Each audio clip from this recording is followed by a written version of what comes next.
Mga kaakibat, masusubukan na ngayong araw ang serbisyo ng 12 Days of Christmas o palibreng sakay sa MRT3 sa Kamaynilaan. Ngayong ikalawang araw na nga, mga estudyante naman ang makatatanggap ng libreng sakay. Alamin ang kabuuang detalye ng balitang yan live kay Austin Gonzaga. Austin! Ani, narito ako ngayon sa North Avenue Station, isa sa mga istasyon ng MRT3 kung saan makakuha ang mga estudyante ng libreng sakay ngayong araw. Sila ang itinalagang benepisyaryo sa ikalawang araw ng 12 Days of Christmas ng MRT3. Kahapon, mga senior citizen naman ang nabigyan ng pagkakataon na makasakay ng libre. Umabot sa 11,985 na mga senior citizens ang makakuha ng libreng sakay ayon sa Department of Transportation. Ngayon, mga estudyante ang makikinabang sa programa ayon sa pamunuan ng MRT3, kailangan lamang magpakita ng school ID o Certificate of Enrollment o Registration upang makapag-avail ng libreng sakay.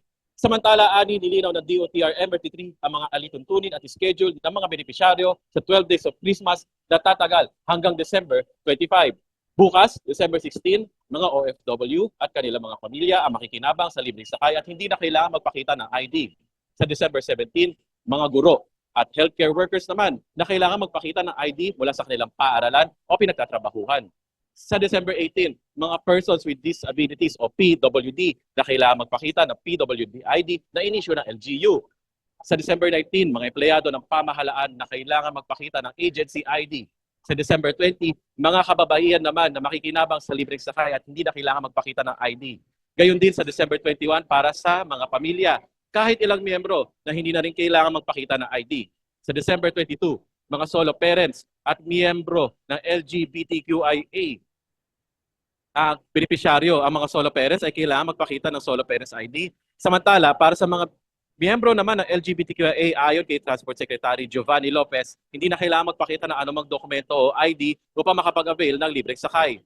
Sa December 23, mga empleyado sa pribadong sektor at mga kasambahay ang makikinabang. Ang mga empleyado ay kailangan magpakita ng ID habang ang mga kasambahay ay hindi na kailangan magpakita nito. Sa Bisperas o sa December 24, mga kakibat, mga uniform personnel, kabilang ang military, police, Philippine Coast Guard, mga security guard at iba pa na kailangan magpakita ng agency-issued ID.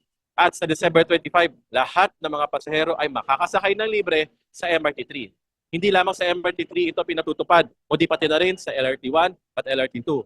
Handog na pamasko ng DOTR sa publiko bilang bahagi ng kanilang 12 Days of Christmas. Samantala, nagkaroon ng problema sa LRT1 mula sa Nia Road Station at Redemptorist Asiana Station. Pansamantalang tumatakbo lamang ang Baclaran hanggang Fernando Post Station at vice versa nito.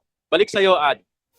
Austin, meron bang mga nangyayaring gulo o hindi naman kaya kalituhan pagdating doon sa pagre-representa ng kanilang mga ID para sa libreng sakay? Sa totoo lang, nakahanda dito ang MRT3. Bagamat may mga ibang mga estudyante, akala nila medyo masikip ang pila para sa mga libreng sakay para sa kanila. Ngunit ayon sa mga gwardiya, ina-assist naman na nila ito para makita nila at mabigyan sila ng benepisyaryo ngayong araw. Kaya sinabi rin ng MRT3 na mas marami mga estudyante sa Cubao, pati na rin sa TAF, lalo na't may mga kalapit na mga schools doon.